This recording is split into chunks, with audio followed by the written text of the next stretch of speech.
පින්වත්නි ඊළඟට බුදුරජාණන් වහන්සේගේ ගුණය මොකද්ද? විද්‍යා චරණ සම්පන්න. විද්‍යා කියන්නේ විද්‍යාව. විද්‍යාව කියන්නේ ඥානෙ. ඒතර උන්වහන්සේට තිබුණා අනන්ත ඥාන. සාමාන්‍ය ප්‍රකටව තිබිච්ච ඥාන තමයි දස බල ඥාන.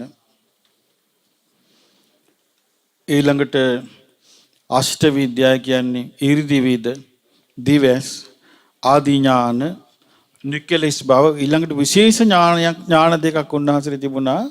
ඉන්ද්‍රිය පරෝ පරියත්ත ඥානියත් ආශ්‍යානුස ඥානිත් කියලා. ඒ දෙකට කියන්නේ බුද්ධ ඥාන කියලා. ඒ ඔක්කොම බුද්ධ ඥාන තියෙන්නේ. ඒ කියන්නේ දැන් අපි කියමු ඔබ දැන් බුදුරජාණන් වහන්සේ ඉදිරියට ඔබ ගියා කියලා. ඔබ ගිහලා වාඩි වුණා කියමු. එතකොට බුදුරජාණන් වහන්සේ බලනවා මෙහෙම. ඔබ කොනේ ඉන්නවා. එතකොට උන්වහන්සේට පේනවා මේ වෙලාවේදී අද අවබෝධ කරන්න තරම් නුවණ මෝරලා තින්නේ ඔබ විතරයි.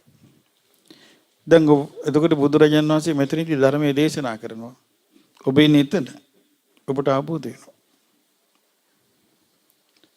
එතකොට මේ හැකියාව තිබුණේ බුදුරජාණන් වහන්සේට පමණයි.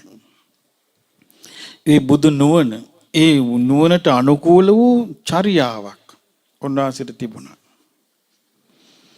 ඒ කියන්නේ උන්වහන්සේගේ ජීවන රටාව තුළ තියෙන විරාගය, නොවැල්ම, පිරිසිදු බව, පවිත්‍ර බව, වෛරාග්‍ය මේවා මේ ලෝකේ වෙන කිසි කෙනෙක් ගාව තිබුණේ නැහැ. බුදුරජාණන් වහන්සේට තිබිච්චා. ඉතින් ඒ නිසා උන්වහන්සේගේ ජීවිතේ කොච්චරද කියන්නේ. දැන් උන්වහන්සේට මහා සුගන්ධ කුටි හදලා පූජා කළා.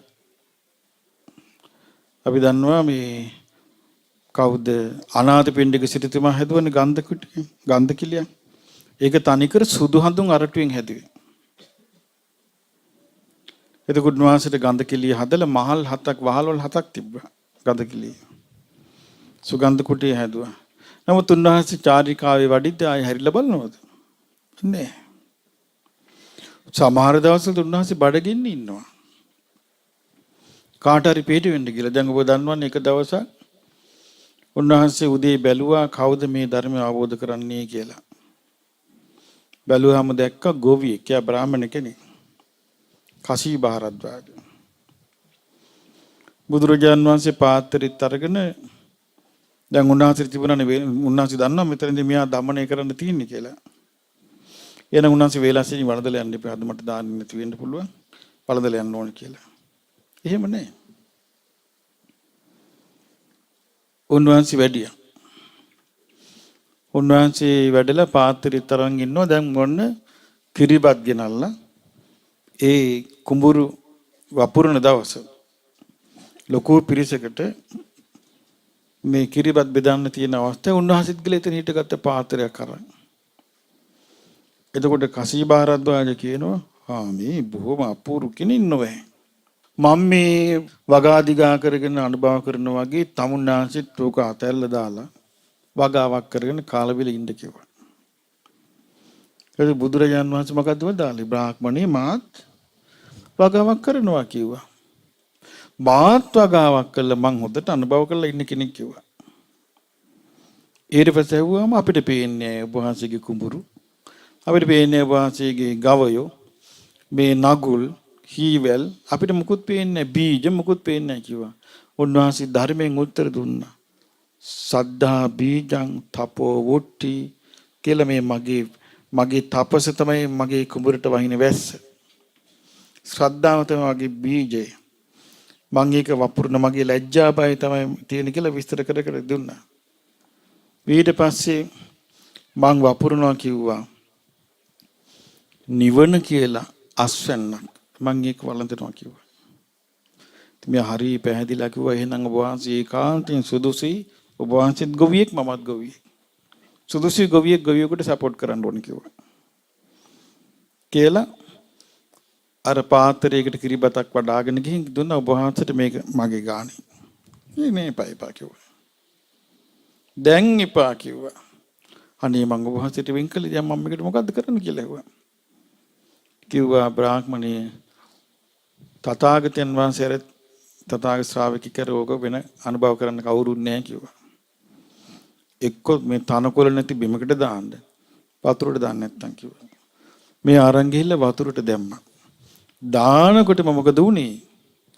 අර කිරිබත සට ගග පුපුරන්න ගත්තා.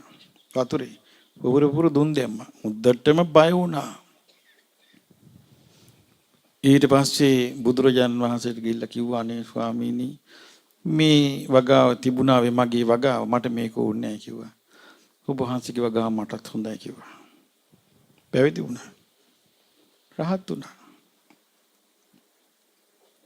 ඉතින් බුදුරජාණන් වහන්සේගේ ජීවිතය ගත්තොත් මම ඔබට කියන්නම් උන්වහන්සේගේ විද්‍යාචරණ ගුණය ගැන පුදුම සහගත එකක්.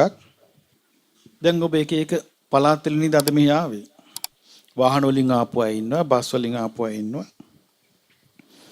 ඔයගොල්ලෝ ගමනක් යන්න ඉස්සෙල්ලා මොනවද ලෑස්ති කරගන්නේ? අපි කන්නේ මොනවද? කල්පනා කරන්නේ නැද්ද?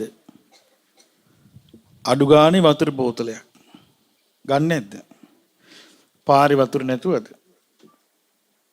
වතුර බෝතලයක් අඩු ගානේ අපි ගන්නවා. බුදුරජාණන් වහන්සේට උපස්ථාන කරන්න සෙවණැල්ලක් වගේ ඉන්නවා. පෙරම් පුරාගෙන නැවිදි කෙනෙක්. කවුද? ආනන්දයන් වහන්සේ. පිරුණන් පාණ්ඩ වටිනවා. භාග්‍යවතුන් වහන්සේට හදිසියවත් ඕන වුණොත් කියලා වතුර ටිකක් නැහැ. බලන්න වෙනස. නිකන්ද උන්වහන්සේට මේ බඩේ ලියනවා අන්තිම කාලේ.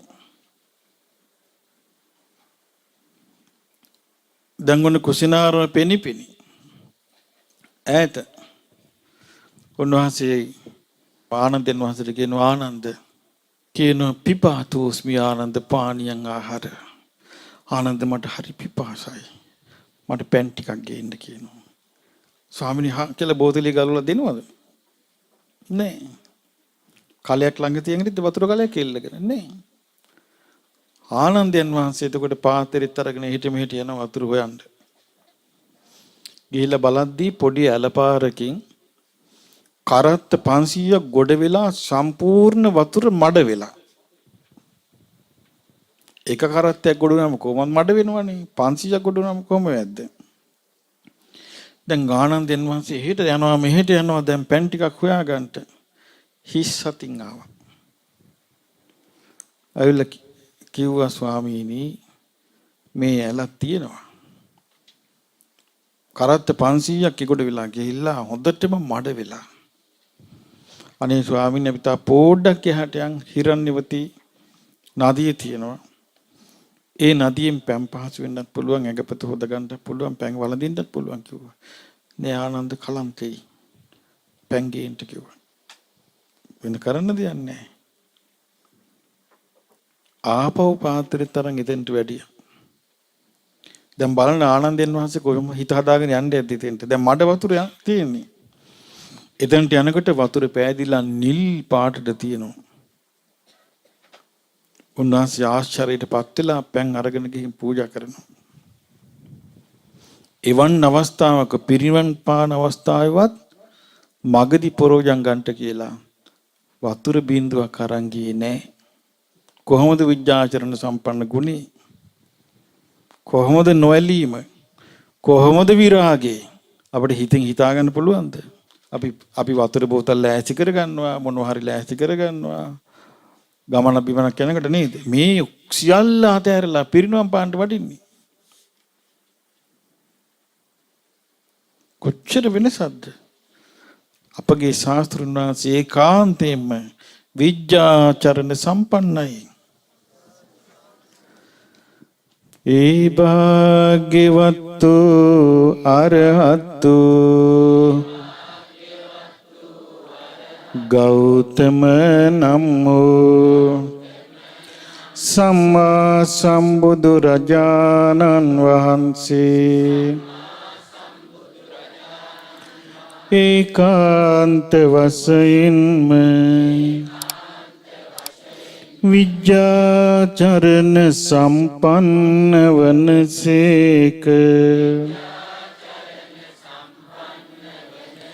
විජ්ජාචරණ සම්පන්න ගුණයෙන් යුතු බුදුරජාණන් වහන්සේ සාදරයෙන් මම සරණ යමි. සාදු